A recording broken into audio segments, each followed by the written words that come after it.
Good afternoon, everybody. It's 1:01 p.m. Today is the Saturday, November the 4th, 2023. First of all, I want to give a disclaimer. This meeting is being recorded.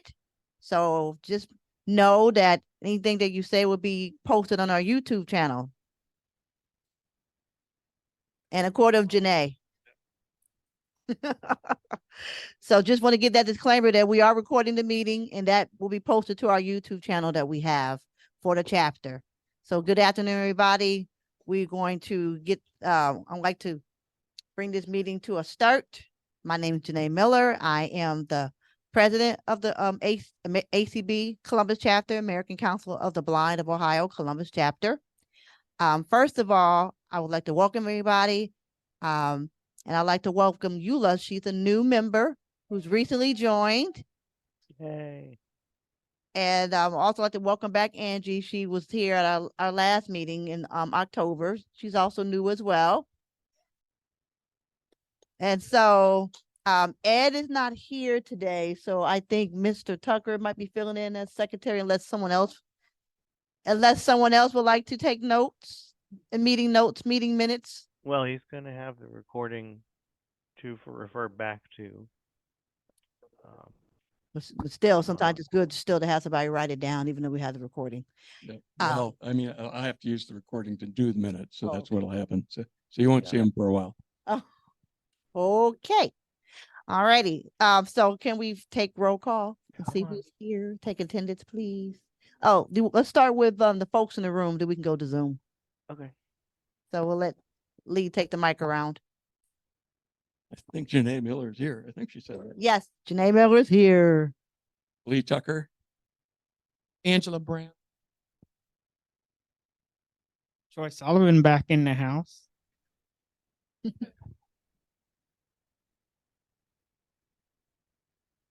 Nikki Hansen. Larry Hansen. Shirley Shirley Roberts. Lynn Roberts. Kathy Whitman. Do that again. Kathy Whitman. There you go. Mary Karabinos.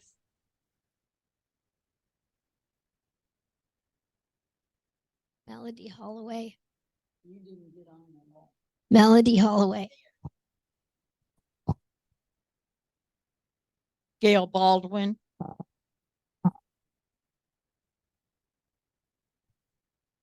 Eula Mosby. Mary Lynn Pifo. Dustin Grandstaff. That's the room. That's the room. Okay. Could you go back very quickly and get the spelling of Eula's first and last name, because I know that the secretary is probably going to need that. Actually, I already have that. We already have that information. Okay. Thank you, Sean. So could you please let us know who's in Fighting with. Oh, there we go. All right. So for Zoom, are you ready for that? Yes. Okay. So in Zoom at the moment, we have myself, Gail Horton, Denise Bauman, Michelle Spillane, Patrick Simmons, and Vicky Prayan and Margo Muse. Welcome everyone on Zoom. All right. Now at this time, we'd like to take a look at last month's meeting minutes, and we have had a few corrections, and we'd like to know if anybody else has any additional corrections regarding the meeting minutes from last month's meeting.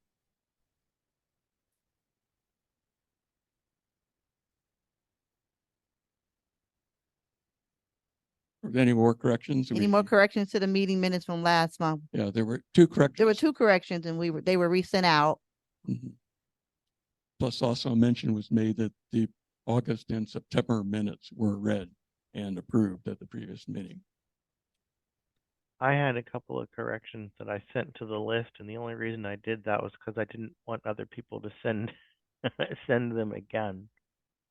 Yeah, yeah, one was the video workshop should be read video games workshop. And then that it's executive spelling director executive needed director. capitalized.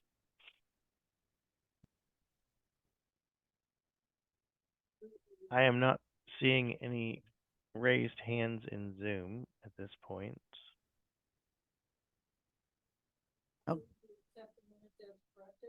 Gail Can you moves state it. your name? Okay, thank you. Yep, Gail and- Sullivan moves that we accept the minutes as corrected. Anyone else anybody want to second it? Who was it wasn't clear in Zoom who the first was. It was That's- Gail That was Gail. Gail, okay. first. That's why I'm asking. There a second it? Who wants to second it? Shirley Roberts wants to second it. All in favor, say aye. Aye. Any nays?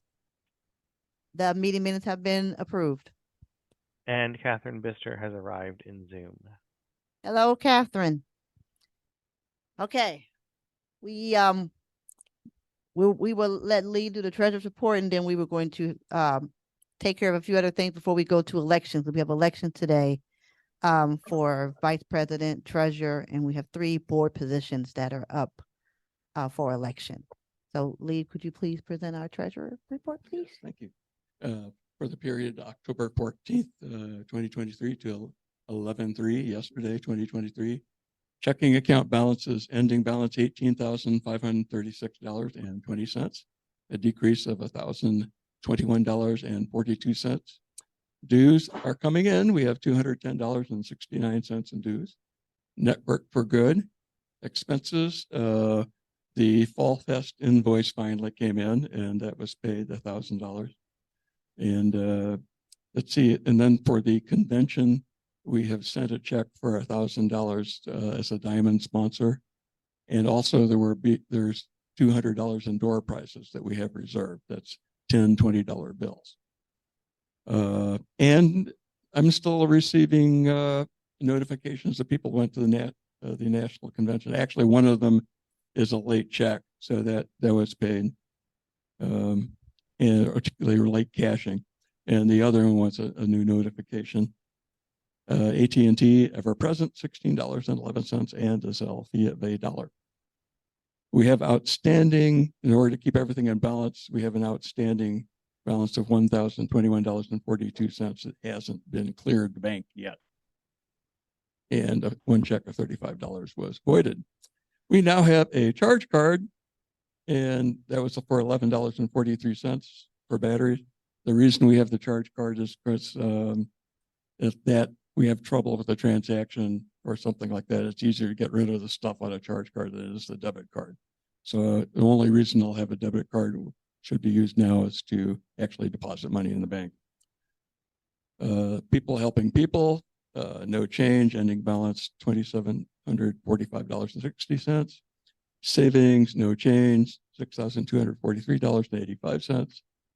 And the estimated market value of our Columbus Foundation Fund is $84,646.83, which strangely is the same as last month, which can't be right, but that's what was on the webpage. So what can I say? And that's a loss of $4,639.34 since December 31st. And our grants total for this year from the Columbus Foundation are $6,411.50. And comparing that to last year, it was $7,540.57. So the grants money coming to us have gone down a little bit. And the payout of the engagement benefit so far this year is $530. And that concludes the treasurer's report. Any questions for the treasurer regarding his report? I have a question. Yes, Denise. Lee, I'm just curious, what impacts the grant going up or down in a given year? Just normal investment, the rise in funds. It's stock market stuff. Stock market. Got it. So Thank you. That's why it goes up and down.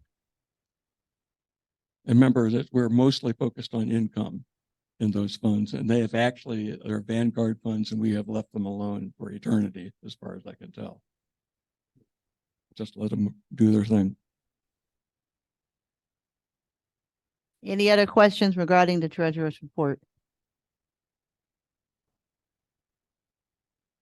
If there's no other questions, would someone like to make a motion that we approve the treasurer's report?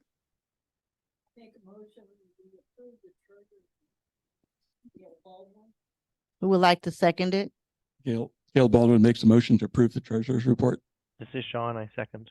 Sean is seconding it. All in favor, say aye. Uh, Are there any Aye. nays? Okay, the treasurer's report has been approved. I would like to have the sunshine report, please.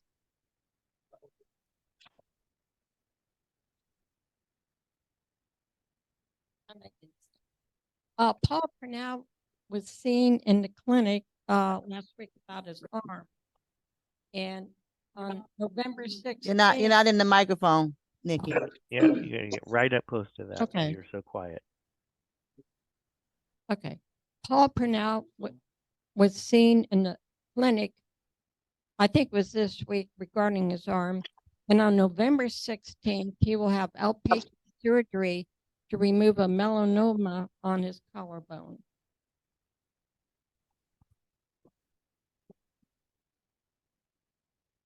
Additionally, Don Haynes is in a recovery center.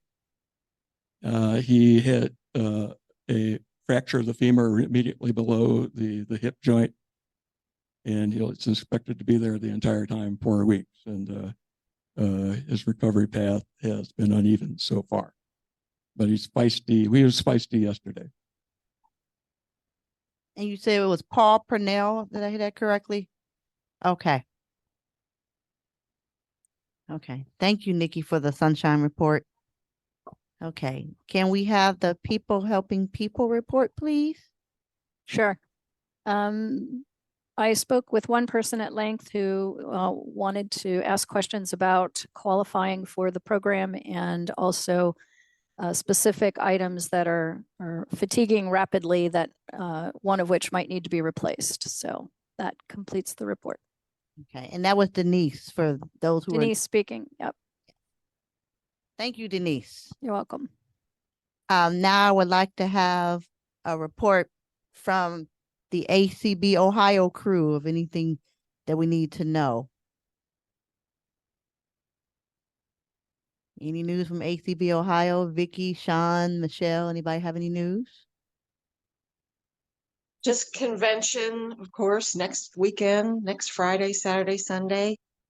It's going to be a great convention. Everything's running along smoothly. We've got about 80 registrants. I think around like 32 going to the escape room Saturday morning. I don't know, what else, Vicky? 30 plus are signed up for the CPR class, and we added 3 exhibitors this week. They're driving me insane, but hey, what else am I going to do with myself? So we will now have guide lights and gadgets. I know a lot of people were looking forward to them being here. And Vanda is going to be in person. And the CPR lady is going to have a table in the exhibit room on Friday. So I'm not sure exactly what her plans are. I guess she can answer questions or whatever. So stop in the exhibit room Friday 1 to 5, Saturday. If you're not going to the escape room, we'll be there in the morning, 10 to 12, and then in the afternoon, 1 to 4. So lots of really cool stuff in the exhibit hall this year. And I don't know offhand of anything else. Voice Corps is still zooming along, literally. We are using Zoom, which means we can get people from all over to participate. We had a good presentation this past Wednesday from the new director of, gosh, I can't remember exactly what her title is. Basically, it's director of marketing, outreach kinds of things. She will be from Pilot Dogs, and she will be at the convention on Friday also. So if you have questions about what they are doing, and it sounds as though they have plans from A to Z at this point, stop by and find out from her. I have a question. Will you all be sending out like a agenda of all the times and things on it this week for everybody? Program Yes. will go out this week, and I don't know, Michelle, you might know when they're sending out the Zoom info for people who are doing virtual. That's coming this week also. Okay. Okay. Thank you. Thank you. Thank you. Thank you. And one question, please. Michelle, a person I spoke with today had expressed an interest in attending the convention. Is that a maybe, yes, no? That's a yes. They can Okay. just walk in. It's $80. You can pay through a check or credit card or debit card. So, yeah, just show up. They can still do the CPR. We found out, that would be an extra $10, but they can still do that on Friday. But the escape room, they can't do. Okay, I'll convey all that. Thank you.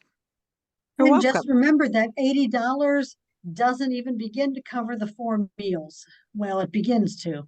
Let me rephrase that. It doesn't come close really to Completely. covering the cost of those 4 meals. That's for And sure. there are all the other costs that we are liable for with the hotel. So it's still really a bargain, even though people say, "Oh, $80! Oh my gosh!" That's not a bad deal. An auction. We have a bunch of really cool things for the auction on Saturday night.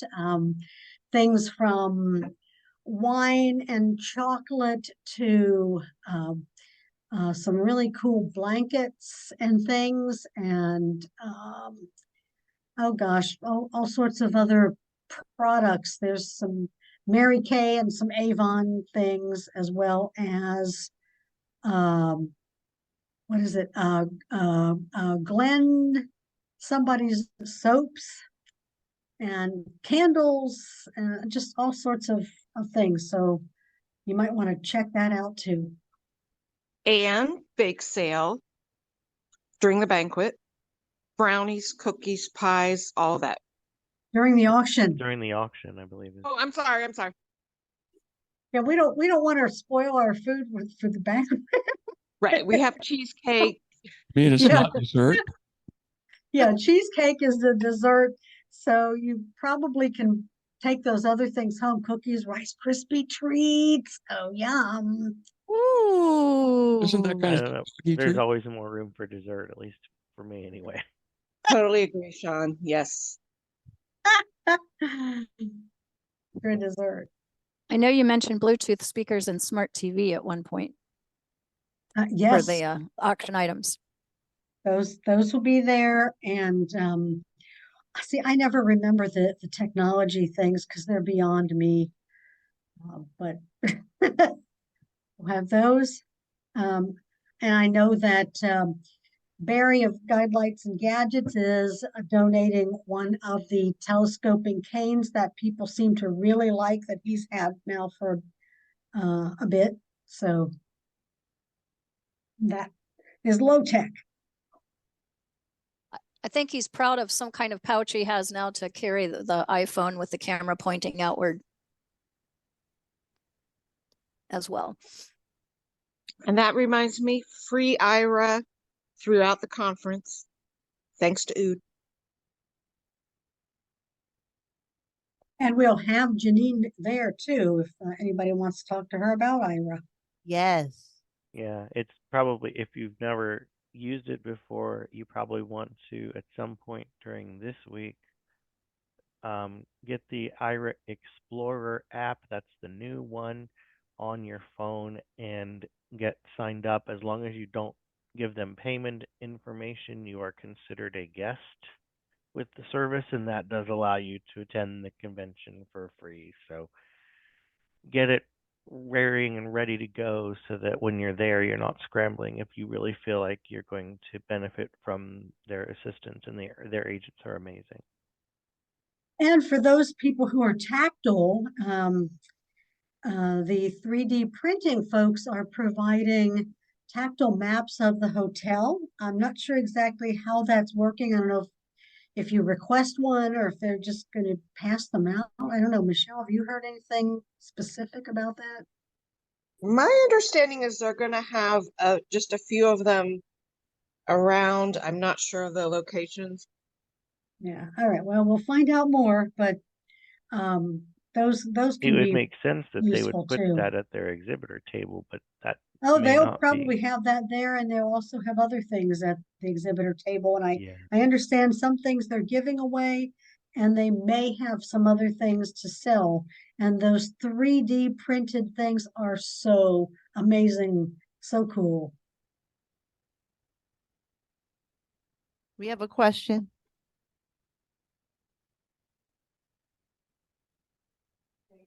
If the $80 doesn't make up for the food, where does that come from, the money to make it up? We have sponsors to help defray costs of the convention, and anything else over comes from the ACB Ohio budget.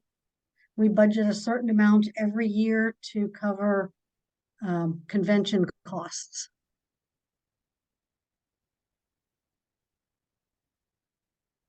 Did I hear somebody? You know, in the exhibit hall, is anyone going to be there about the blind shell phone?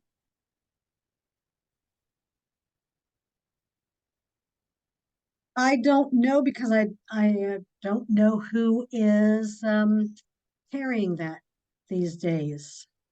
Yeah, there's a number of distributors, but I don't know if Guidelights is. If I don't- anyone was, it might be them, but I don't know for sure. Yeah, don't know. I don't have any idea what these techie people are all bringing, so come and find out. And if they don't have it, maybe you can talk them into having it next time. Or you can order it from them as well. It's possible that Janine may have one for people to look at since Ira does run on that device. She may have one for people to look at. I know she brought one when she presented a while back, and I got to feel it for a total of 3.2 seconds before my mainstream showed up, and I was really disappointed. But because Ira's on there, she may at least have one for you to look at. Yeah. But I can't guarantee that. Excuse me. I want to know, I have a friend who wanted to possibly join me for part of the day Saturday. How does that work? Is there any cost for that? They're not coming for meals or anything. They just they might want to just go through the exhibitors and maybe like one of the presenters that's going to be there. I know in the past, when people have stopped in for just a day like that, we've charged them $10. I have not heard how that's working this year. Michelle, have you heard anything about that? I've heard that it's free to come see the exhibitors. Now, if you wanted to see a workshop, I mean, go, attend that also. I don't know. I'll have to check on that. Angie, if you want to connect with Michelle at the office number is 614-261-3561, and you can talk to her further about that. Thank you. I'll give you a call, Angela. Will the Sunday morning presentation be on Zoom? Yes, I asked about that. And yes, that will be on Zoom. And we've also talked about recordings so that people later on maybe will have access to a podcast or something. So more information about that will be available later.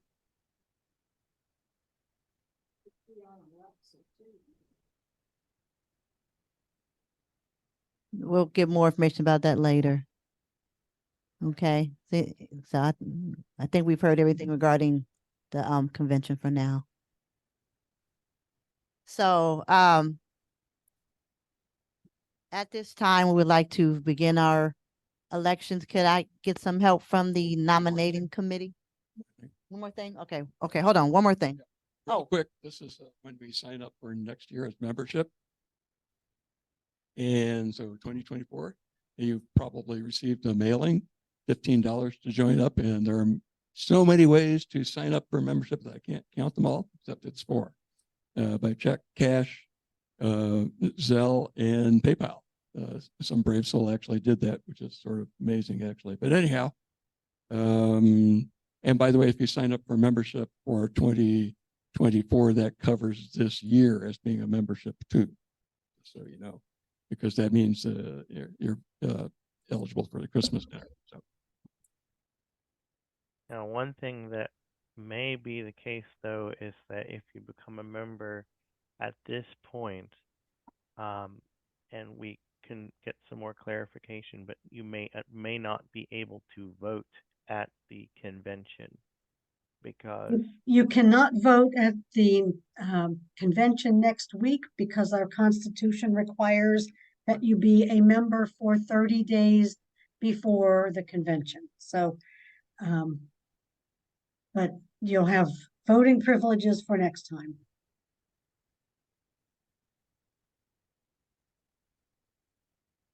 Okay. Let me do one more thing before we move on to elections. Dustin, can you speak about the Christmas dinner? Yep. Hold on, I'm trying to get the mic. 2 seconds. 1 second, he's coming. No, I know. I just don't want everybody to have it. There you go. Okay, yeah, that's why I raised my hand. I just wanted to make a quick announcement about the holiday party on Saturday, December 9th from 2 to 5 p.m. It'll be at HofBrauHaus, which is at 800 Goodell Boulevard in the Yard. I believe the zip code is 43212. If you are interested in coming, we have room for 50 people. So the first 50 people that reach out to Gail Baldwin by December 1st by email or phone is who we are able to take as far as coming to the event. I'm going to try my best to run through the menu items really quickly. I don't have them in front of me. And to be honest, they're a pain to kind of read off. We have 4 options you can choose from. You will choose your meal that day at the restaurant. You do not have to choose it before. When they come around to ask you what you want, that's when you will tell them which meal you want. So the 4 options we have available to us is number 1, wiener pork cutlet. It's some type of pork cutlet that comes with a couple sides. Most of the meals come with sides. The only one that does not is number 3. Number 2 is chicken beer cheese. Number 3 is spitzel. It's like a pasta dish basically. So it's their version of like a macaroni and cheese. It has like onion and a few other things on it. So that would probably be the vegetarian option. And then number 4 is their worst plate sampler, which you get a bratwurst, another type of sausage, and you get another type of sausage. Again, I don't have the items in front of me, but the email for the event is going to come out this afternoon.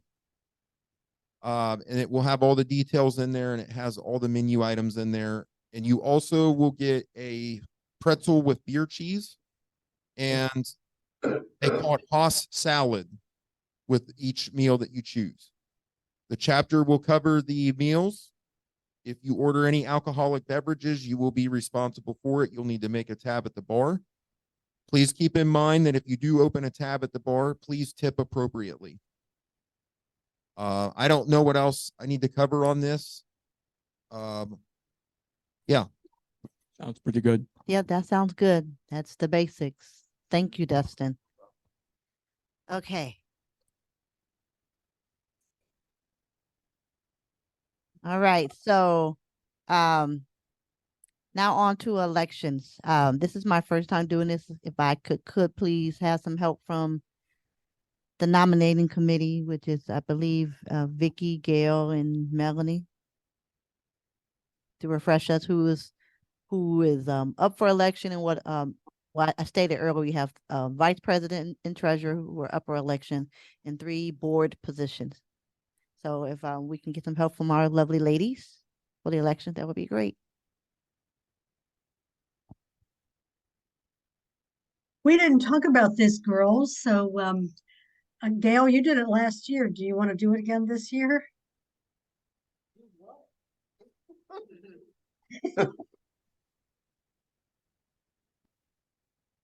Or we can take turns or whatever.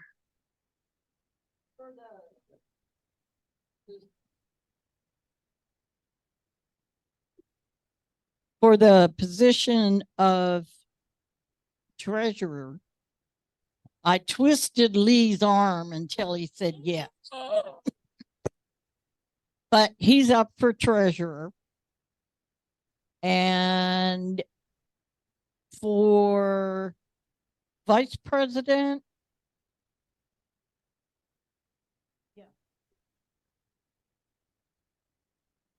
okay. We have Mary Mary- Karabinos. Yes, Mary Karabinos is offering to run for that position. Then we have board positions. Margo Muse has agreed, and Troy Sullivan. And Nikki has agreed to run again. Yeah, I'm sorry. Yeah, Nikki is. Don't forget Nikki. We need her for sunshine. No. You took me by surprise. The sunshine lady. We need the sunshine lady.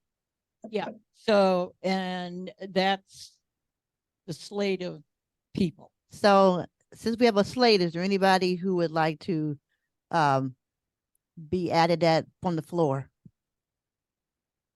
That is done when each Oh, one at a time? position Okay. is- yeah. So this is new for me. So, okay. Mhm. So let's do treasurer first.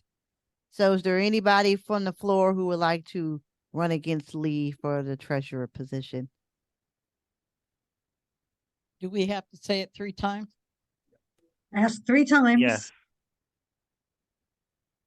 Anybody want to run against Lee for treasurer? Is it nominate? Is that the right term? Anybody want to nominate someone to run against Lee? Anyone From the floor. on the floor? Yeah. Okay. Madam President. Yes, ma'am. Vicky Prayan, I would, not having heard anything, I would like to, I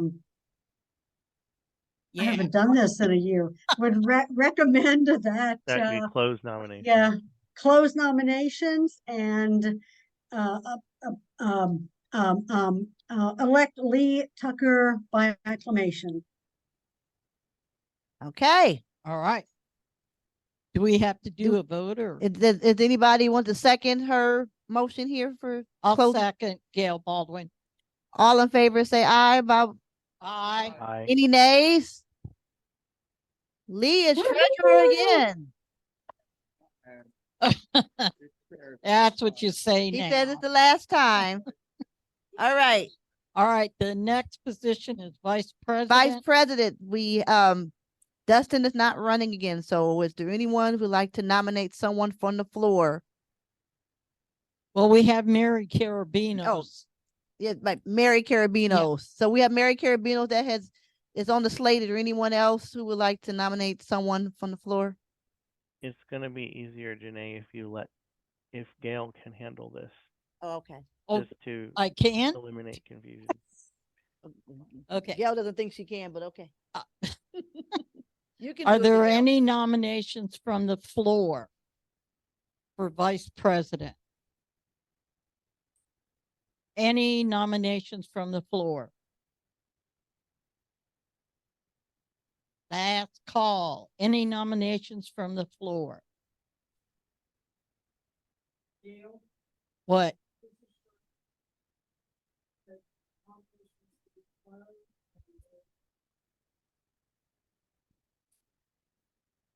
We need to get that on tape. Oh, you Yep, can't hear a thing out here. This is Shirley. I move nominations be closed and Mary be elected by acclamation. Second. There was- oh. And she did that so much more smoothly than I did. I'm jealous.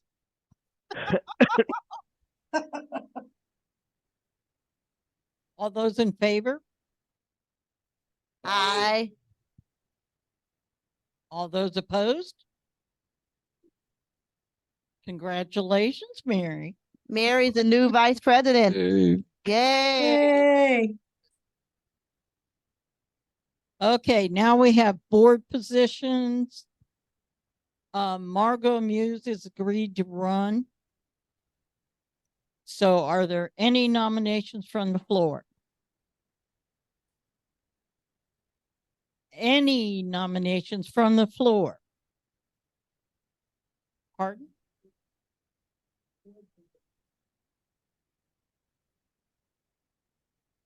Well, is it a board or director? I guess it's director. Yeah. Director, okay. Last time, any nominations from the floor?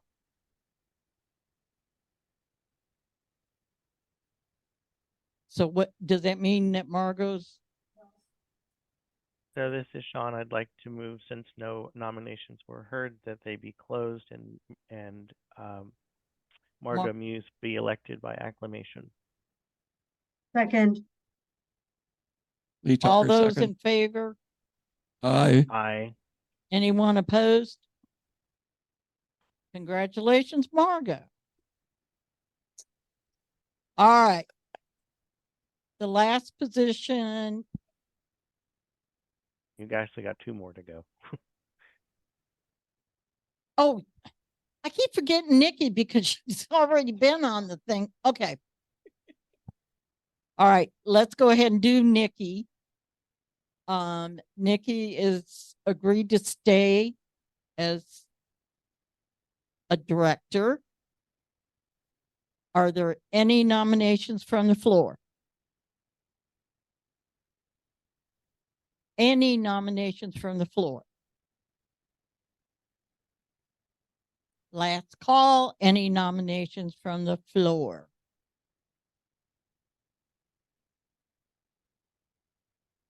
Am I supposed to?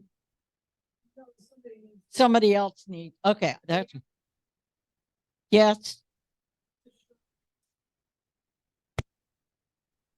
Okay. You're good at it, Shirley. Hi, this is Shirley. I move that nominations be closed and Nikki be elected by acclamation for this position. I'll second it. This is Janae. All those in favor? Say aye. Anyone opposed? Congratulations, Nikki. Thank you, Nikki, for wanting to stay on. Yep.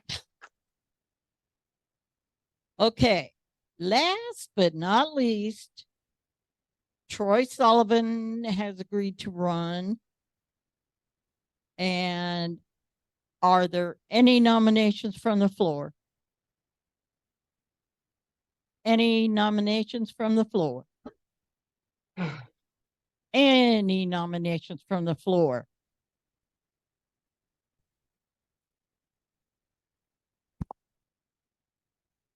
I, Mary Lynn Pyfo, move that nominations be closed and we vote him in by acclamation.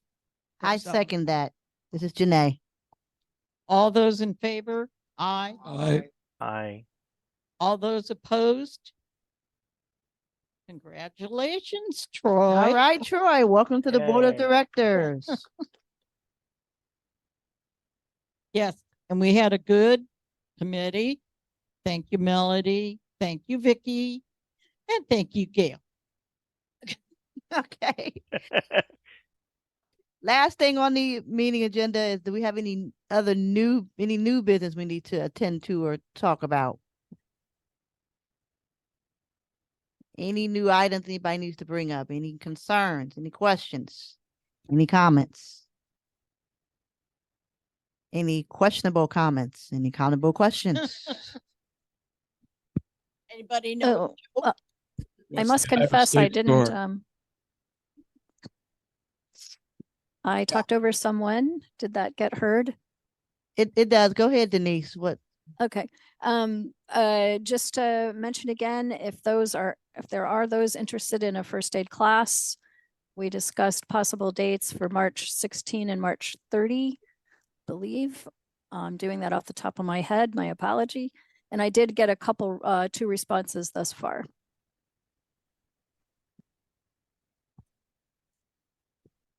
Any other news or concern that's new?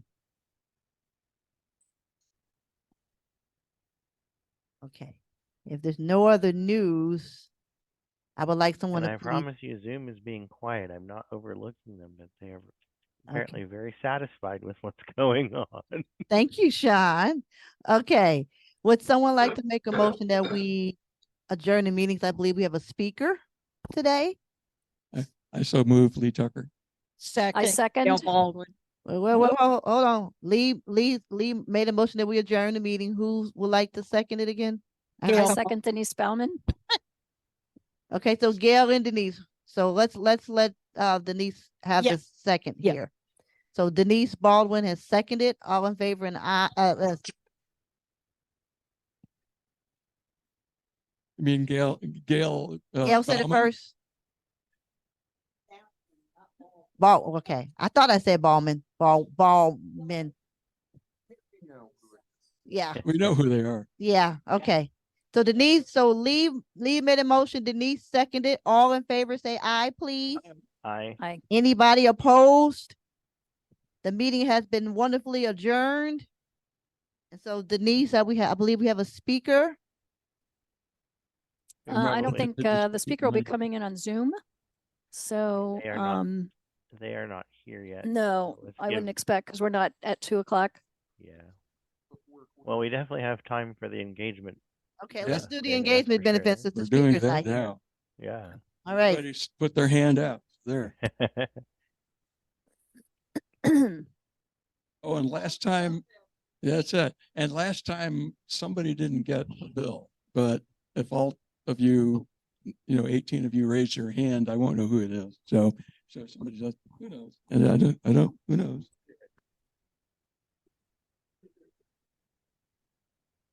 You just probably want to make sure it's in somebody's hand that they don't leave it on the table. Thank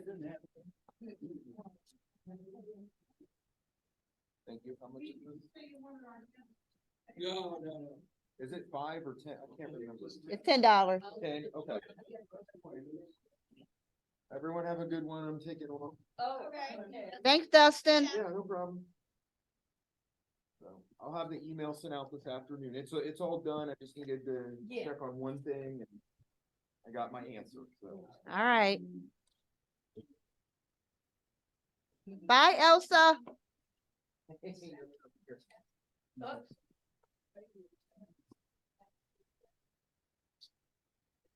Yep, that doesn't distract her. She's so new. Yeah, I said her name. No, it's funny when you said it. She perked up. Oh, me? Yes, her. All right.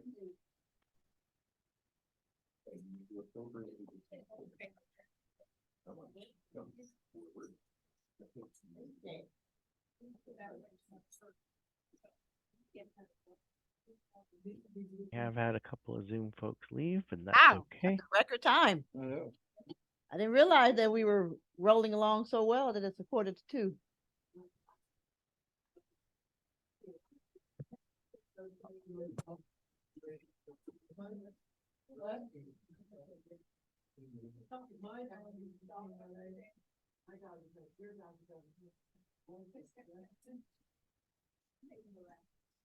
Smell on everybody's feet. I know this one.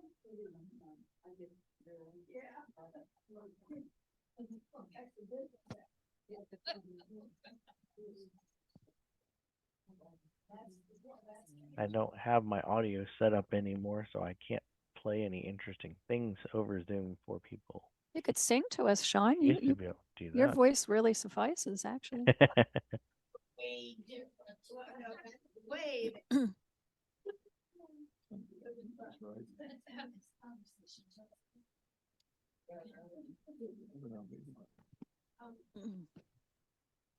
a question about a book. How many of you have read All the Light We Cannot See? No. It's about a blind girl in the World War II. And there's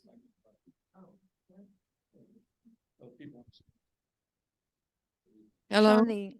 this Hello, is hello. Kathy Whitman, Hi, Kathy. Hello. and I have a question about the book, All the Light We Cannot See. It's about a blind girl in World War II, Yeah. France, and there's a Netflix special. I think it's a 4-part series about the book, Yes, there is. and it's already started on Netflix, I believe. Yeah, it started, I And think, yesterday. there is one part of the book that I wanted to ask people about. It starts out when she's a young girl, and her father makes these little houses to resemble all the buildings in her neighborhood. And in my mind, I don't know how that would help her. And I was wondering if somebody could explain how her having all these little model buildings arranged in the order of the neighborhood order, how that would help her. I don't know how. Some blind people, even though they've never seen, I have a friend named Monica who is like this. Some blind people, even though they've never seen, still somehow learn to think in a visual way. And so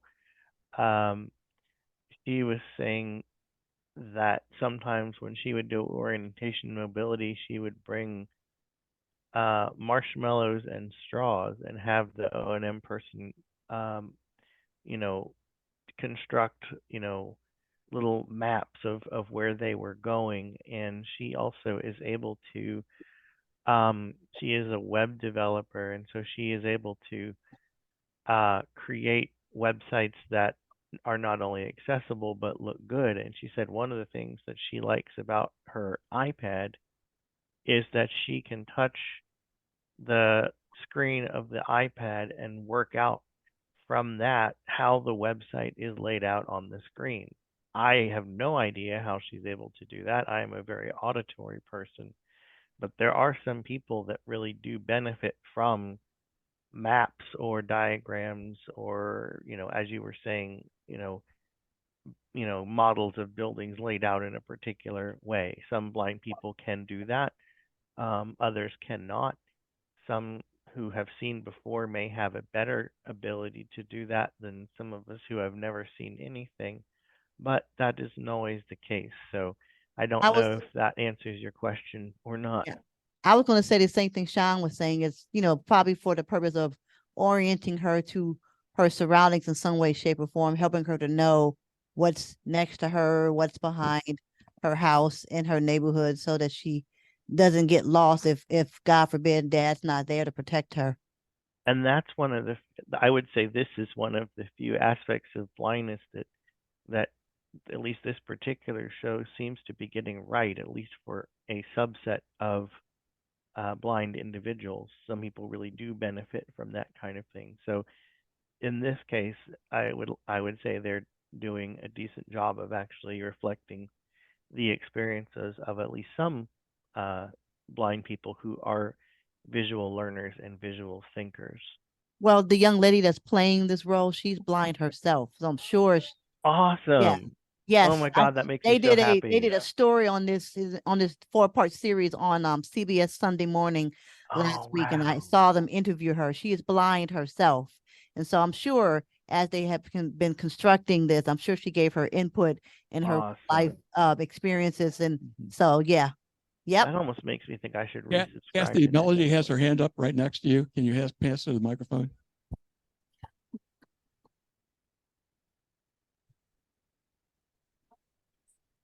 Not anymore.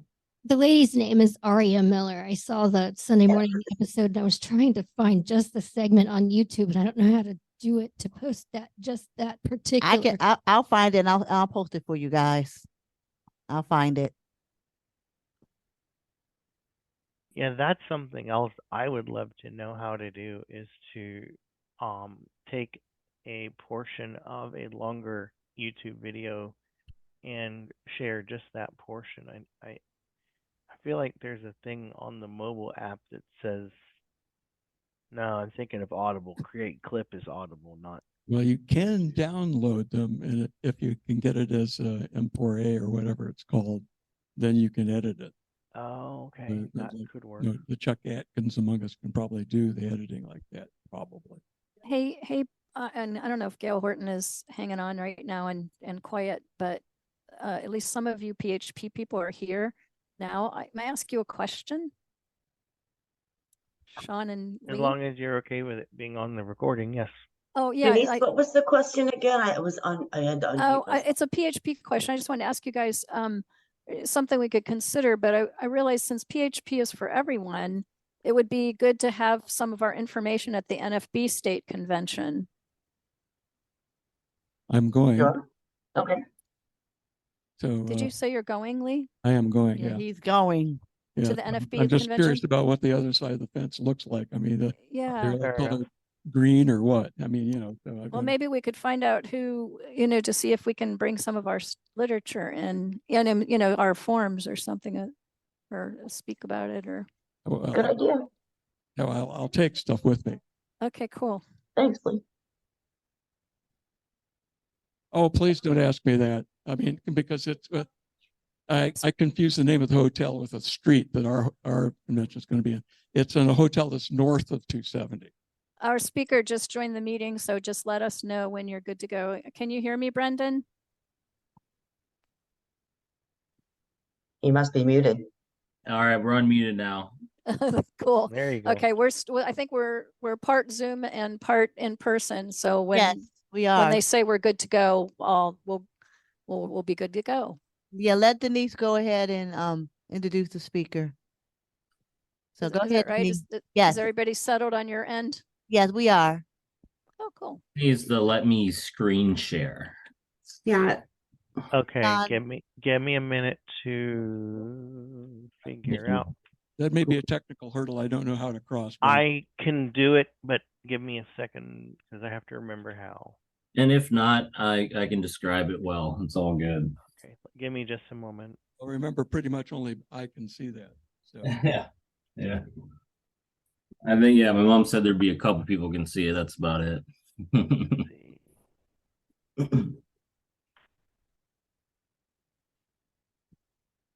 Okay, you should be able to do that. How's it going on your end, Brendan? Well, I have Simone here as my technical person. He's on, according to. cool. Yep. This is a family affair. Yep, it says it's showing. Okay. Cool. All We're right. almost there on my end. We're like 30 Are we? minutes Oh, away. so we're good to go on everybody's end. Is that right? Yes. Okay, great. All right. Well, I shall introduce Brendan Bauman and to say that his wife Simone is there as Miss Technicalities when they come up. Brendan Bauman is the director of production at Certified Cultivators, which is located in Dayton, Ohio. Prior to this particular role, he also served as the director of sales and cultivation manager prior to that. So although he was hired on April 20th of 2020, the doors opened for him to take action in, I believe it was August 2020. And then the facility started marketing and selling their products around the spring of 2021. But Brendan knows a lot more about this than I do, so I yield to Brendan to pick it up from here. Well, thank you, Mom. You're welcome, son. I kind of figured that this was a mom situation going on. Yes. And daughter-in-law, thank you for coming on board. Yes, thank you guys. Welcome. Yeah, appreciate it. Thanks for having me. I'm basically going to walk you guys through a tour of the facility, kind of what it takes for us to get the products out to the customers of Ohio, all the patients that are in the medical program. And then I'm going to go into just kind of like the effects of what like terpenes and cannabinoids mean and what those can give you medicinally benefits to your overall health, and what to look for in products if you ever are wanting to get into the medical program. And hopefully we're talking about recreational here in a second, because on Tuesday we're voting on issue 2, so that will actually make Ohio a recreational state. So it's kind of good timing to discuss this as we are approaching Tuesday here in the next 3 days. So I'm going to go ahead and just start. We are a level 1 company, certified cultivators. We are a family owned and operated company. What level 1 means is that we operate at the highest scale in Ohio. There are, I believe, 19 other companies that are at our scale. We are at 25,000 square feet. We have a license to not only cultivate the cannabis plant, but also to process it. That means that we're able to make anything from edibles to the vape products to tinctures to pretty much any product you can find out at the dispensary shelf is what we're doing inside our facility. I close the door so my dogs don't interrupt us. 1 second here. There we go. So yeah, we're based out of Dayton, Ohio. We operate 25,000 square feet. And this journey for me started about 3 years ago. I went to the Cleveland School of Cannabis School for about a year. I got a degree in dispensary operations and cultivation. And that platform led me to meeting the owner at Certified, who actually has some friends of mine as well, and started my journey here. Zach Weprin is the owner. His dad, Mike, is the CEO. I was the 7th person hired at Certified, and right now we currently have over 100 employees. So yeah, I'm going to just take you through a quick visual of what it takes for the seed to become a plant, and then take you through all the processing and just kind of how it all goes in the facility. So we at Certified, some companies decide to buy strains, like certain cultivars that are already known to be very good cannabis plants. We decided to take the hard road, so we actually popped all seeds and try to find our own rare special strains that are medicinally beneficial for the patients of Ohio. We started with over 100 different strains, so we popped over 1,000 seeds, and from there we tried to see what. So from there you actually let me just start at the beginning. So you pop a seed. The seed takes about 3 weeks to develop, and then you get to do a sex test. So that means if it's male or female. So male plants produce pollen, female plants produce the actual cannabis plant that you're able to smoke. So you are actually all of the flowering plants in our facility are all female plants. So at first you want to make sure you don't have any males, because if a male does get into your female plant room, it's like your flowering room, it can pollinate all the other female plants, and then it can produce seed sacs or basically produce seeds where your flowering plants should be. So it'd be not good or beneficial for a company if any male plants make it into your facility. So from there, we make sure we have all female plants. We grow those into mature plants, and we see the different characteristics each plant has. So the aroma, the effects, how much it yields.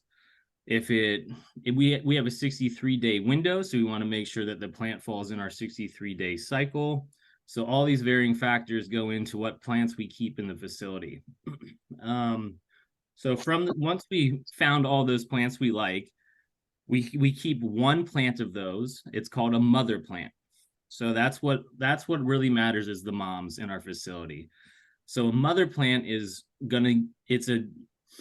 is the best plant of that strain. We usually keep around 30 different strains, so 30 different mother plants, and those grow into like a big bushel plant in the vegetative state. So a vegetative state means that we keep our light cycle at 12 and 12.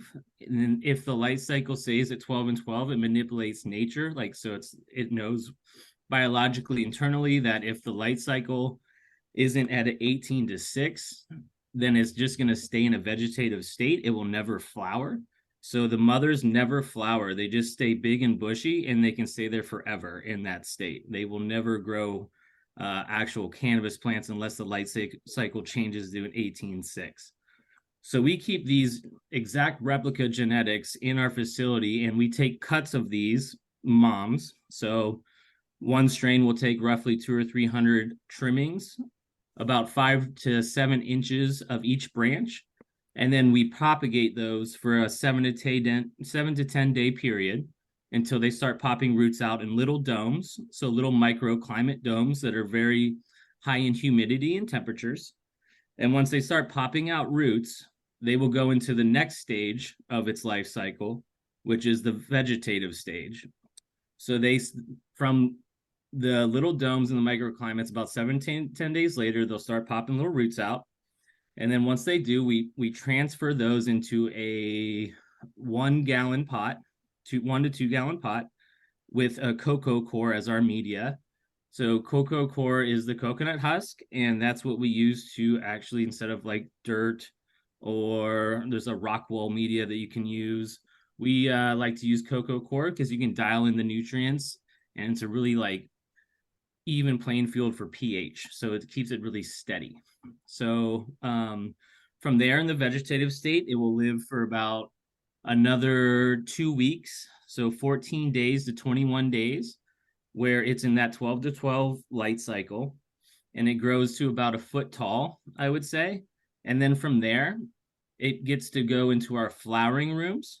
So once it's about a foot tall and it's nice and healthy, we pick our favorite. In each flowering room, there are 650 plants.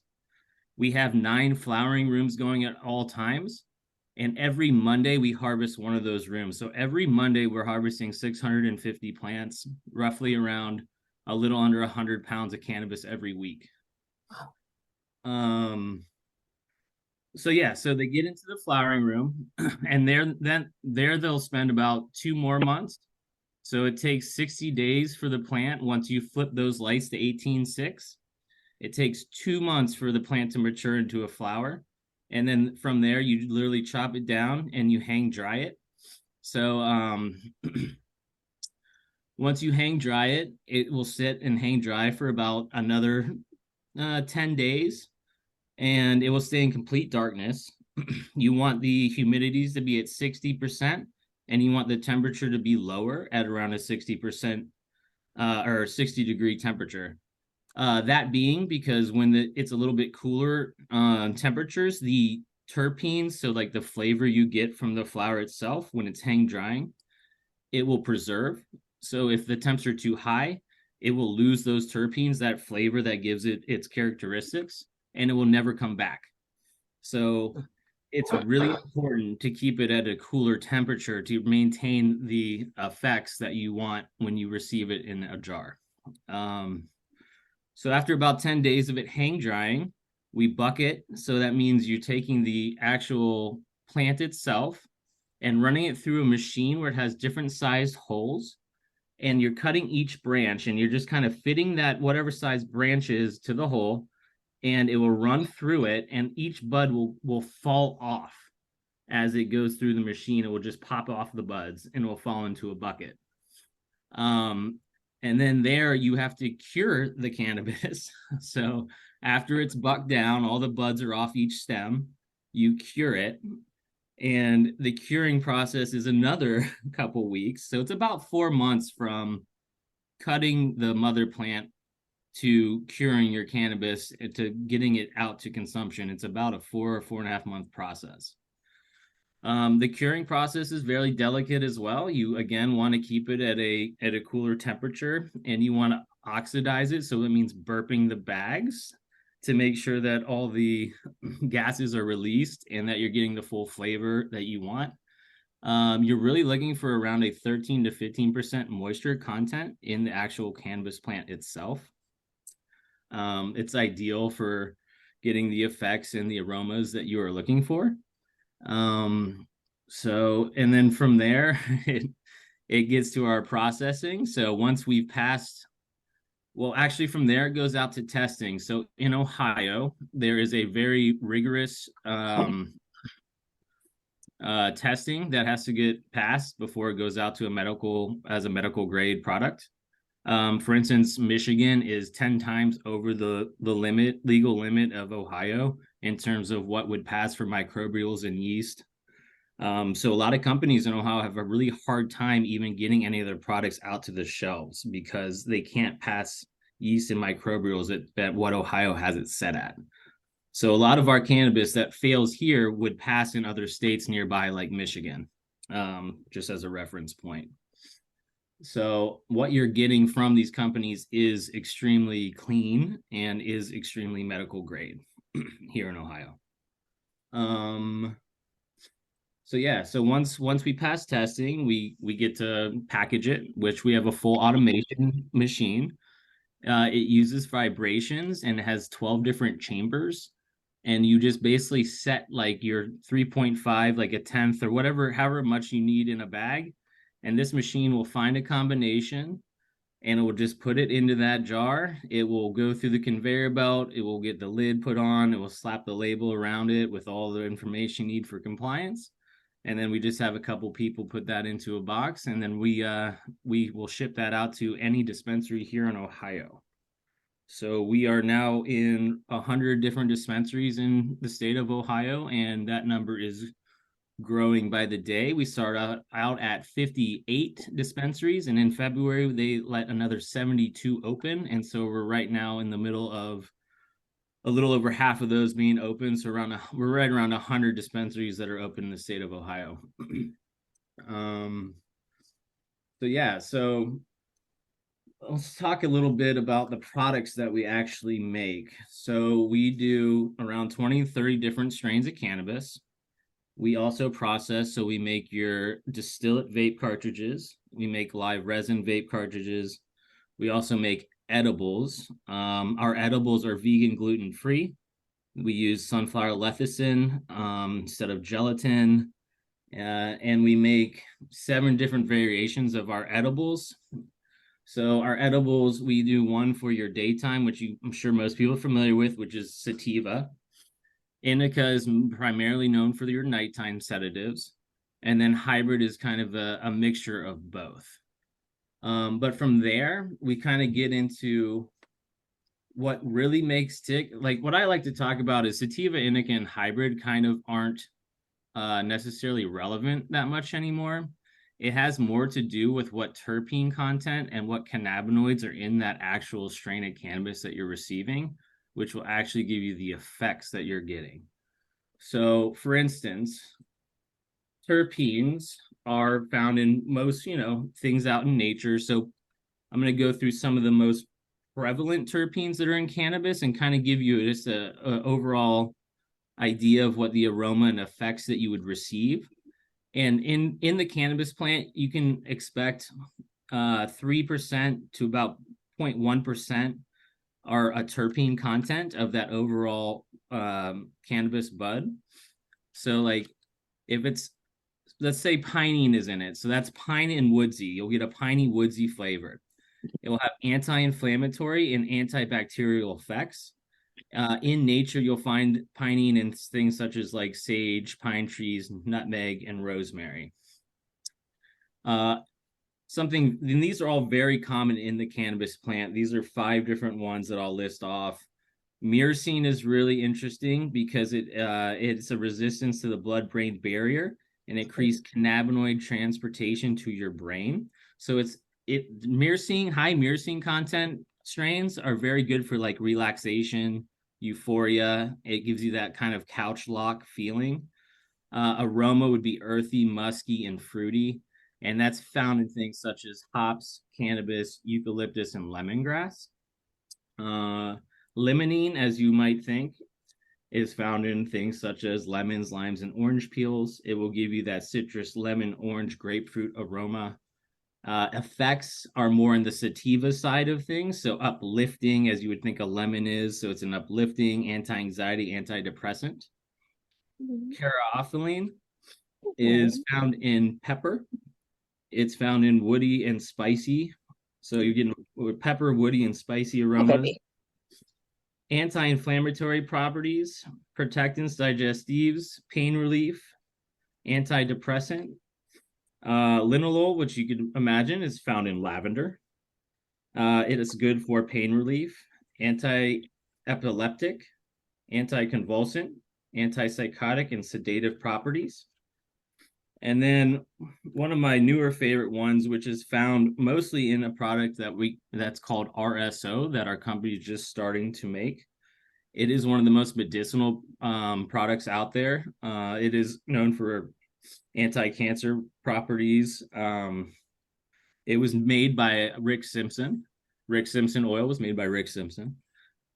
He first made it with ethanol and a rice cooker, and he uses the whole plant. So you're getting the whole entourage effect, which means all the cannabinoids and all the terpenes from that cannabis plant is in this medicine, which is what you want.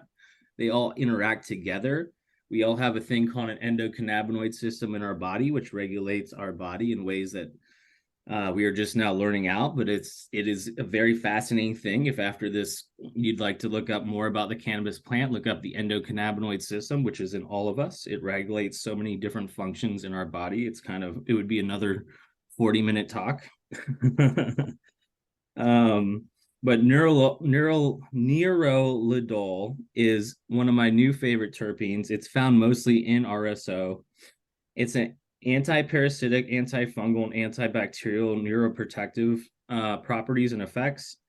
It's found in things it has properties of aroma as in rose, floral, fresh bark, apple. And it is found things in nature, and is the Rasa Vola, Mexican orchid, lady of the night, oolong tea, jasmine tea, and lemongrass tea, and ginger. Just one of the more medicinal terpenes that I've found recently. And as you can tell, there's tons of these terpenes out there in nature and tons of them that can be found in cannabis. And your effects really don't come from a sativa, hybrid, or indica anymore. They really come from the percentage of terpenes that are in each plant. And there's like 50 different terpenes ranging from 3% down to 0.1%. And it's like how they list, like it's the amounts and where they land in the top primary all the way down that really give you the effects that you're looking for, that paired with the cannabinoids, which I'll get into in 1 second here. So cannabinoids are things like the THC, which we all know is the main psychoactive compound in cannabis, used for euphoric and therapeutic effects. CBD, which probably also some of you have heard of. Those are the two most primary compounds or cannabinoids in the cannabis plant. CBD is actually the precursor to THC. It helps you kind of come down from your high. It's there to counteract it. So it's a non-intoxicating, anti-inflammatory, anti-anxiety, and seizure suppressant. I really like CBD just to calm me. You can find it in oils, edibles, tinctures, vapes, and capsules. So it's something you can put sublingually under your tongue, and within 5 to 10 minutes, you might feel a little bit of a relaxant, anti-inflammatory feeling. It's good for your just day-to-day. It's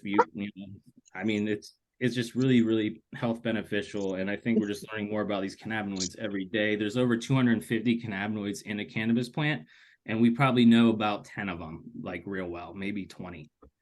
So just to give you an idea of how many different cannabinoids and medicinal properties that we haven't even really found yet in this plant. So CBN is another one that our company actually uses in our edibles. So we do have an edible that has 10 milligrams of THC and 5 milligrams of CBN. These are our acai gummies. You can find them in any dispensary here in Ohio. And they're really known for sleep aids. So they help you stay asleep. So if you take it at night and you're someone that wakes up a lot during the night, this is a really good product for you. It's non-psychoactive compound. It has calm and healing effects, anticonvulsant, anti-inflammatory, and like I said, it's a sleep aid. So when THC, let's say you leave your cannabis out over like for a week or two and it's oxidizing, THC actually converts to CBN. So if you have really old stale cannabis plant like buds laying around and you're wondering why you got tired, after you smoked it? Well, it's because it probably converted to CBN, and CBN makes you sleepy. CBG is another compound that's found in cannabis. Potential benefits for glaucoma, Huntington's disease, bacterial infections, appetite loss. It's like good for the gut. CBG is known to help with gut health. We also make an edible. It's a pink lemonade, and it's again a 2-to-1. So you get 10 milligrams THC and 5 of the CBG, and we have that in an edible form from our company as well. Another cannabinoid, just to round off, is THCV. It's found in just some rare cannabis plants, mostly sativa plants, mostly in hot, humid environments in the world is where they grow. And it's an appetite suppressant, Alzheimer's treatment, promotes bone growth, and helps with PTSD. So I just want to kind of touch on a little bit of what different cannabinoids there are in each cannabis plant and some of their functionalities that we're just learning that can help with everyone's health and well-being. What else?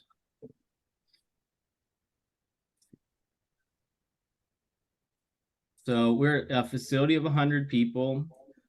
In the lab, we make certain different products. Distillate is one thing that we make from mostly the shake. So after we trim the plant to a bud, all that leaf matter that falls, away from that still has THC on it, we use that material to make distillate, which is literally just 90% THC that we run through a lab.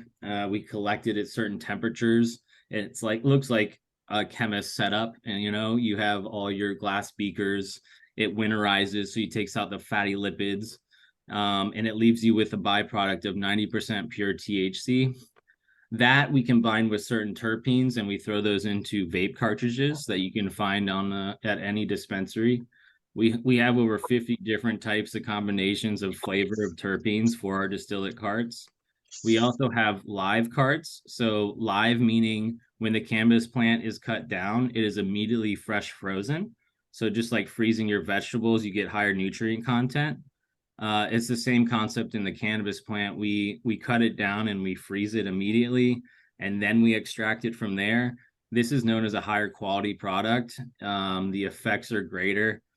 It tastes better. It just preserves exactly where those terpenes are at before any kind of heat or time elements can change the terpene profile.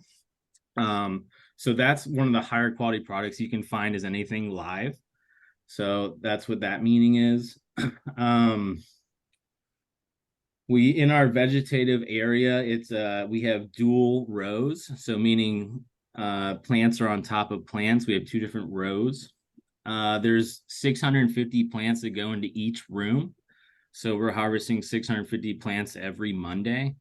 We have 4 drying rooms. So we hold 650 plants in 4 different drying rooms at any given time. What else? We have over 30 of those mother plants. So we usually hold around 30 different strains. And in the construct of the strains, we like to keep different terpene profiles and different flavors so that we have something for each patient's medicinal needs. So one's high in terpinolene, one's high in linalool, one's high in myrcene. We make sure we have a demographic for everyone's kind of different profiles and preferences and tastes. What else? We actually just got our first dispensary up and running. It will be open in March. We'll be in Cleveland in the Euclid area. It will be the first certified dispensary, which is very exciting for us. We at this point in time, we're just supplying all dispensaries, and this will be our first one in the state of Ohio.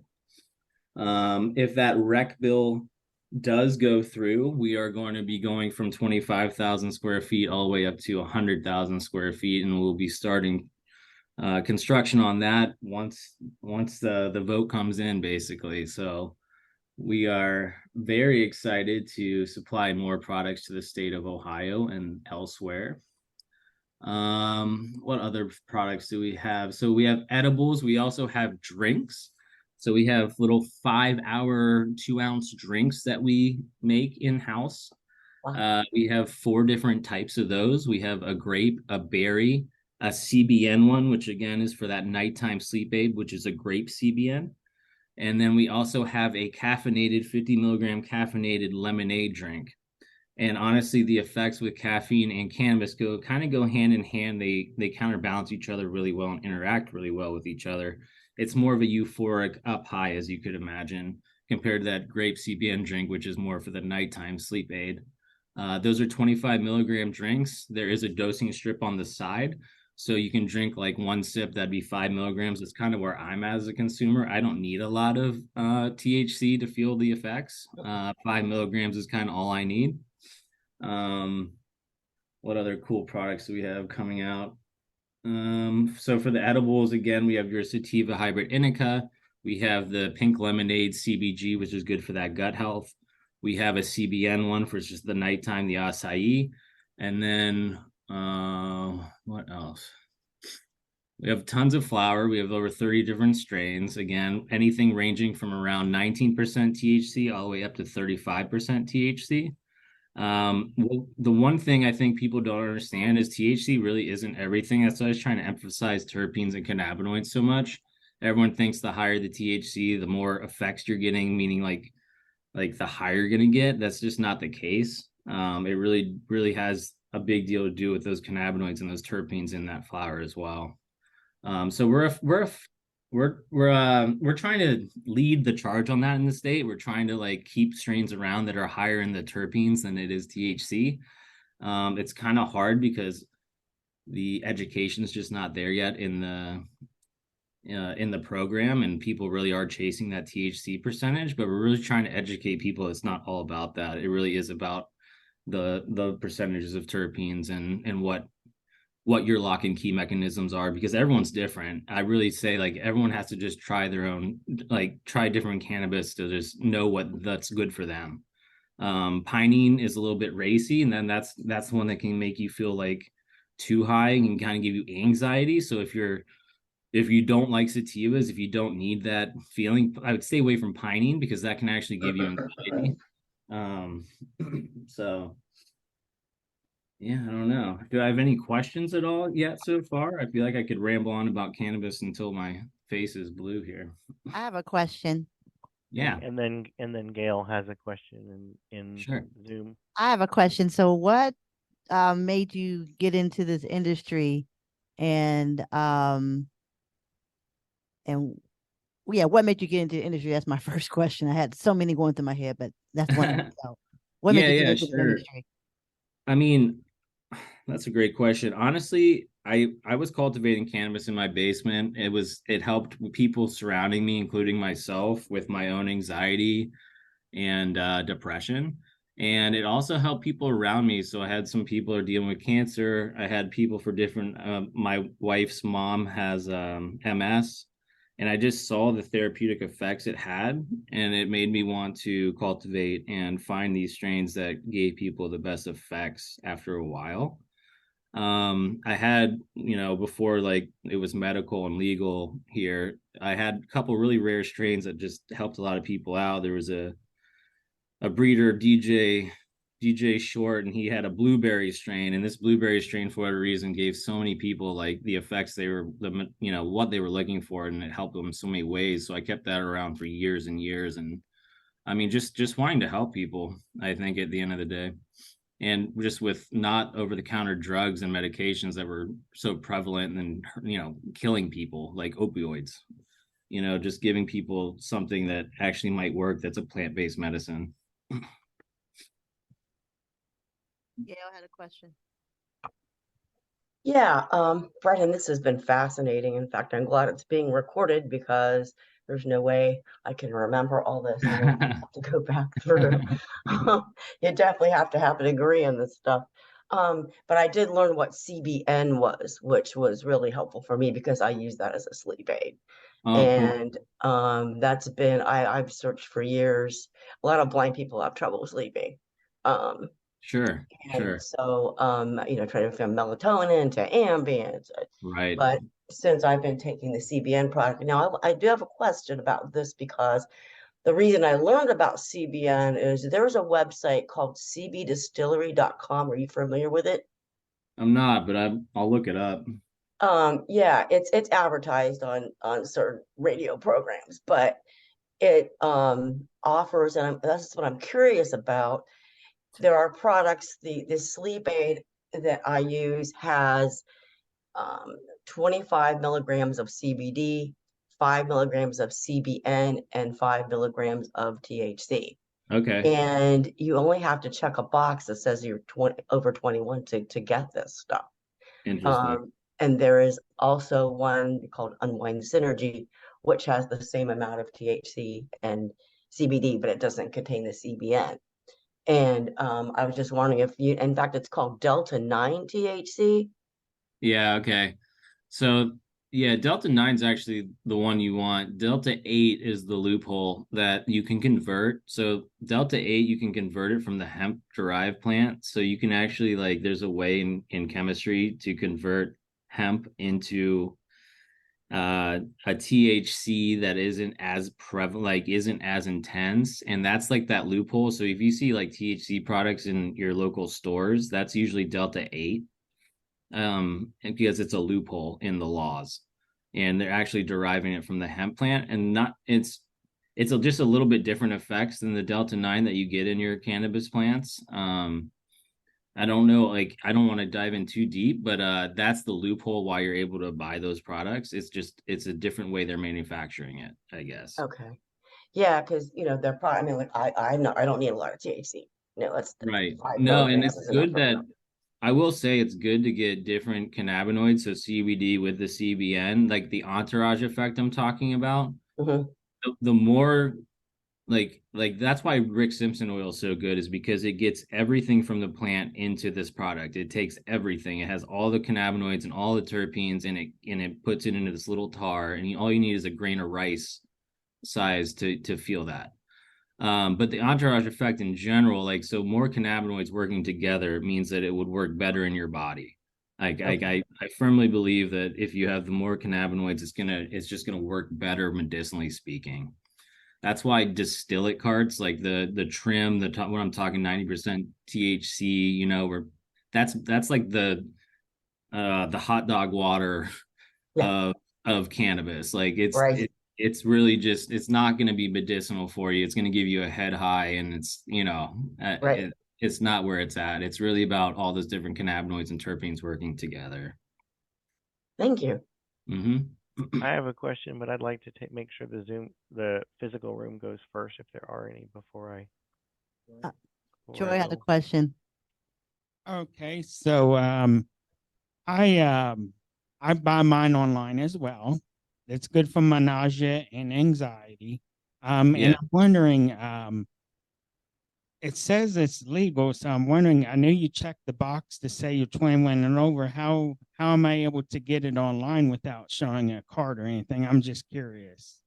Yeah, I think it's the same loophole I was just talking about. So it's Delta 9 versus Delta 8. There may be some websites that allow you to. I mean, I'm not sure on everyone's state's legality, but the facts are they're not supposed to go over state line, like that's usually not it. But if they are manufacturing that Delta 8, which will give you similar effects as Delta 9 THC, then there is that loophole. You can buy those products out of the store right now. There aren't laws against Delta 8. So that is just a loophole that people are utilizing because the effects are very similar. There are no laws against it. So therefore, people are putting them in stores and able to sell those products. It's just not that regulated. So that'd be my only precaution, is you are getting this out of like the regulatory system.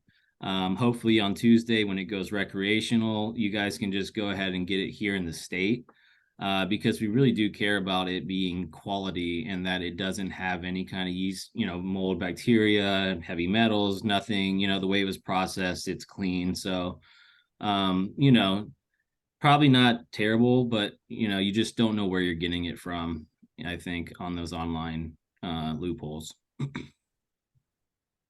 So I have a question because you mentioned the one, you said it was CBG for gut health, and yeah, my concern would be my employer, who I'm not going to mention, they have a pretty heavy-handed drug testing policy and on these, marijuana in particular. Sure. But if I take something like the one for gut health, because I have problems there, is that likely to like cause an issue? And I guess the other thing I'm wondering is, so if the recreational stuff takes place, what's going to be needed to help companies to realize that, okay, somebody might be taking it for a medicinal purpose. Let's not just assume that all cannabis stuff is bad, because right now that seems to be at least the policy that some companies are taking is no marijuana at all or you're gone kind of thing. Like what? Oh, So sure. I know that's a two-pronged question I'm asking, and I apologize Sure. if that puts anyone in a difficult spot. No, it's a hot topic. Honestly, with this bill, with voting on Tuesday, you would be allowed to grow up to 6 plants per adult per household. So it would be a pretty revolutionary win for, people that want to use this medicinally. But to the point, first off, in those drug tests, they're only looking for THC. So if there were a product it was only CBG, that wouldn't turn up on any kind of radar. Same with CBD products. You wouldn't run the risk to being able to be detectable on anything. They're only looking for THC in those. So if it is a product though that contains both, you would still run the risk of, failing a drug test if it came to it. Secondly, I would have to assume that if this did, go wreck, that companies would have to start to understand that this is a product that helps people and that this shouldn't be something we're screening for any further.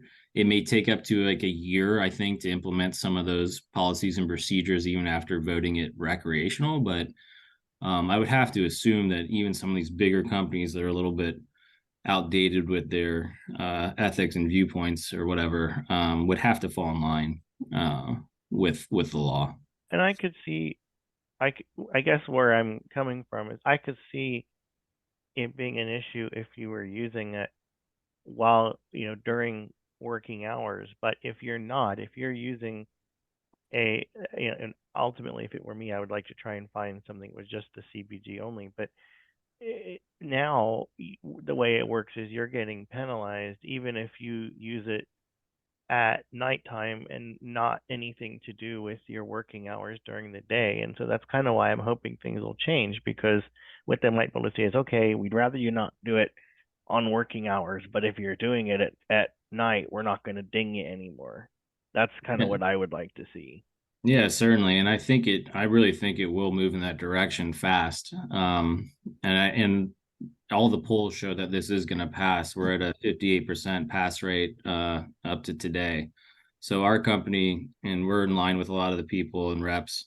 So, I really feel like there's a strong wind in our favor for this to pass. And I really think that, when that happens, that your employer will have to fall in line. And I agree with you. I think as long as you're not using products during the work hours, this is something medicinal for so many. And people just know about THC, but there's all these other cannabinoids that are so medicinal for everybody. And we all have an endocannabinoid system. I do want to encourage everyone to look that up. It's very fascinating. It regulates our body, and these different cannabinoids are all a factor. Yeah, and in the past when I was Brendan and Sean, we have another question from the floor. Oh, okay.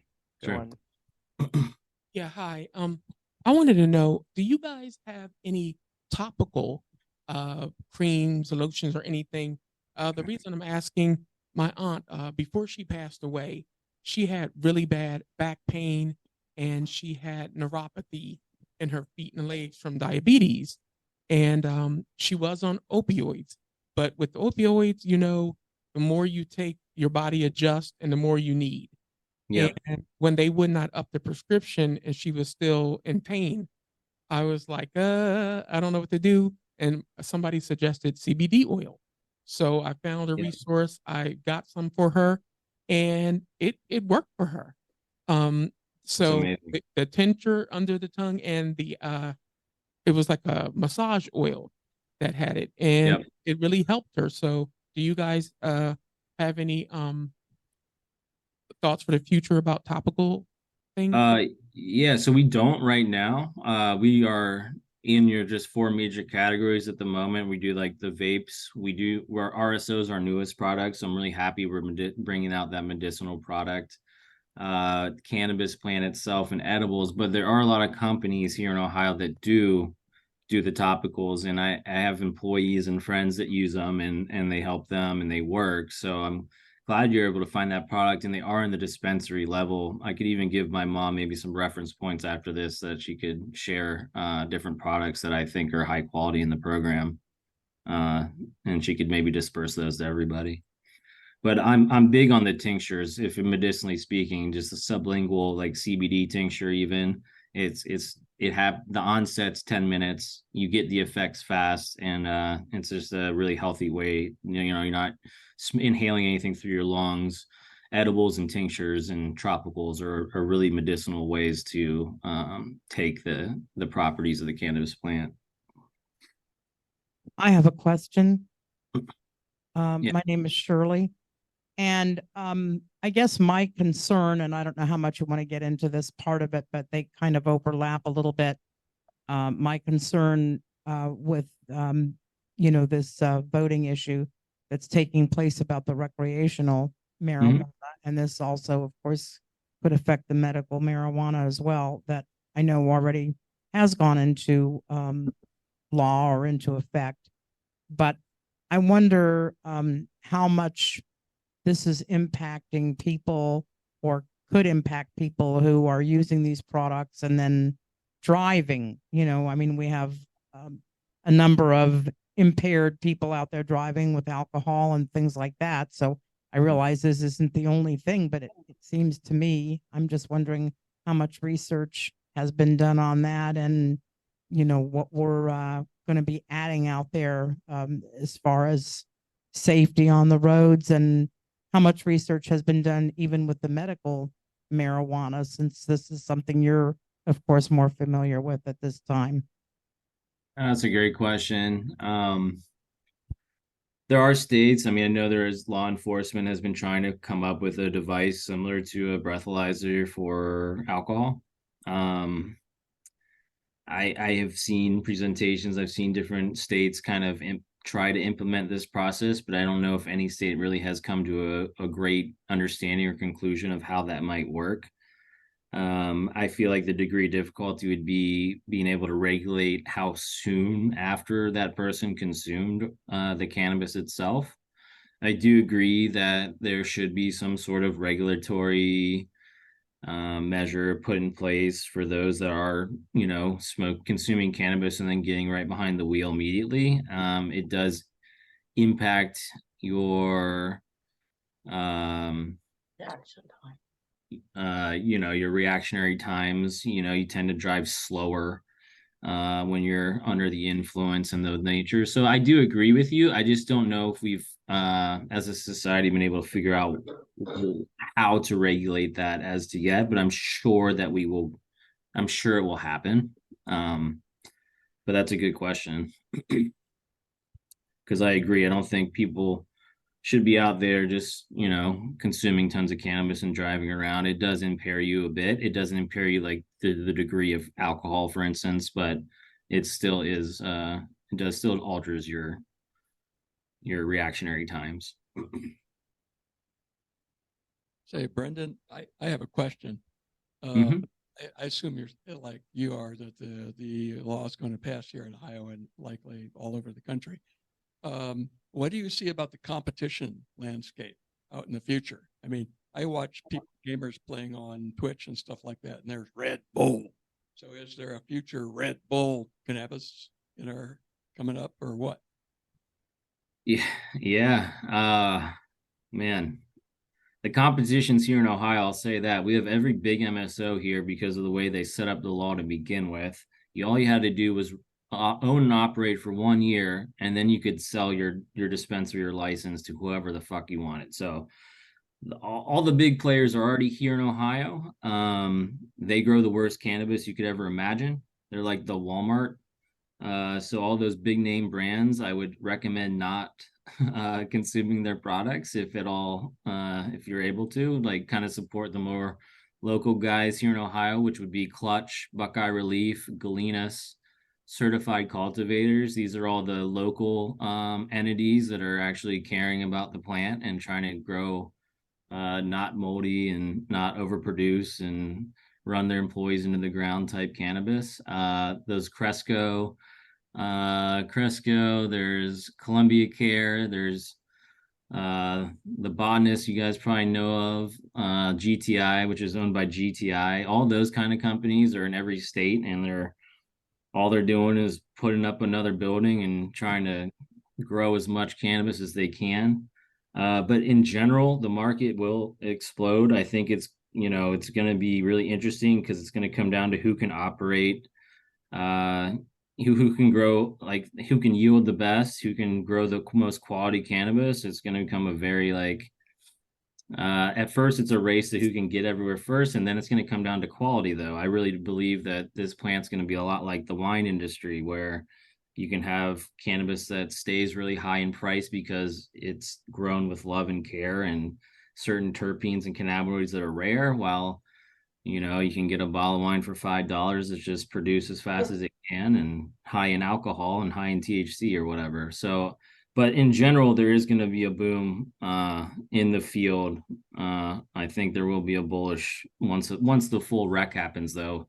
State by state is one thing, but once the feds say it's legal to go, that's when you'll see the real push. Once the banks are allowed to take our money, for instance, like right now, everyone that's operating in Ohio has got a 10% plus APR borrowing money from the only bank that will allow them to. So it's really hard to operate here actually successfully. There's a lot of companies that are actually doing really poor, and we just happen to be in the top 3 because of our brand and because of our quality of cannabis. But it's been a hard road. It hasn't been easy, I'll say that. And the feds aren't making it easy. The state's not making it easy. It's just it's been a high operating cost to even produce the plant, even here in Ohio. I find it fascinating too, Brendan, that Scott's Miracle Grow has been trying to get involved in the marijuana business. And I've read recently that they've been falling on their face with it. So they've been very critical of the market because it hasn't worked out for them thus far. Scott's Miracle? Imagine why it's critical. Yeah, they were so that's in my interesting in mouth. itself. They actually bought a lot of the products. They bought out a lot of the lighting and a lot of the nutrient lines that you would use for cannabis recently, and fell on their face because they didn't know what they were doing, and that's why their stocks went to shit, is because they don't know the cannabis space. Let's just say that. They were in our facility. We actually toured Scott's. Some of our head cultivators got to tour their big campus, and they've had all their PhD type people in and trying to learn from us. And we did a side-by-side grow with actual Scott's in-house. And they thought watering the plant once a day, twice a day is sufficient. Let the runoff. I won't go into too many details, but basically they're like 20 years ago methods don't work. They don't know how to grow cannabis. They're really bad at it. So yeah, good luck to them, because we have another question. Yeah, Right. I needed to talk just a little real quick. Yeah. Gun ownership. I know you just talked about driving. So with blind people, understand that you are not permitted to own a firearm if you are smoking marijuana or taking medicinal. That is true in the state. Yeah, that is true in the state of Ohio. I have heard though that there's talks of trying to change that law specifically, because I personally don't agree with it. It's just like anything else. You're responsible with your gun, you're responsible with your cannabis use, right? Like, why are the two and two? It really doesn't. I know they lot had a interview with a gun shop owner, and he was saying they stay away because if they even sell to someone using marijuana, they could lose their license right away. So. Yeah, you're not allowed to have your concealed carry and have a medical card in the state of Ohio. And yeah, I just think it's one of those backwards laws, though. It's just, again, like, it's just cannabis, and yeah, smoke a ton of cannabis and then go. I don't know. It doesn't make a whole lot of sense to me. But that is a real law that is in Ohio that I hope will get changed eventually. Hey, Brendan, you should do a podcast or something to share this more information, because most people have a certain assumption about cannabis, and there needs to be as many people posting, educating as possible about it, so that those who have an assumption, those myths can be dispelled. Sure. I mean, that whole Reagan era really did do a number on a vast majority of society. And, just now the science is we're able to actually figure out the science behind the plant, but for so long it was illegal. So it's going to be really fast to see what this cannabis plant entails now that we're going to be allowed to actually research it. But I appreciate it. Yeah, our company's trying.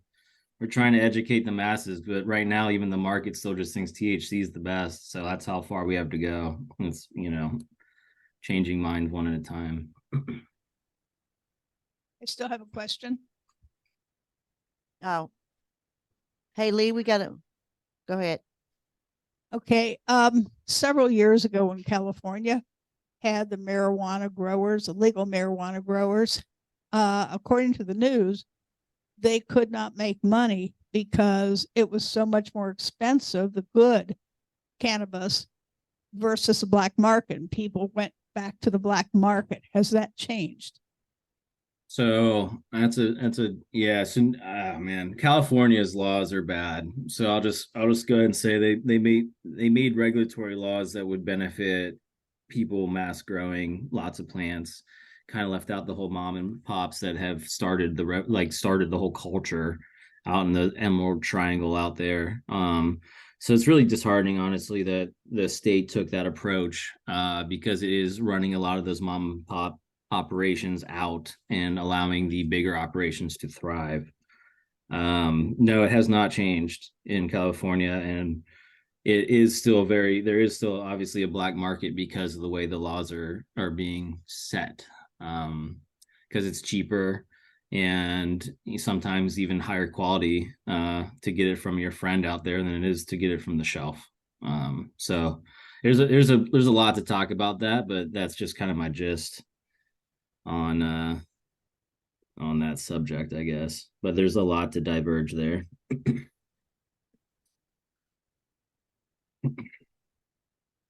Any other questions? Well, I'm not a biased mother, but I will say that Brendan's heart calling to really immerse himself in this topic came very early on, and he has seen it through to date. And I feel confident that he will continue to be attracted to what is ethical and what is high quality, and educated people working in and around him as well. So I Thank you, thank Mom, you for very supporting him. Yeah, thank you.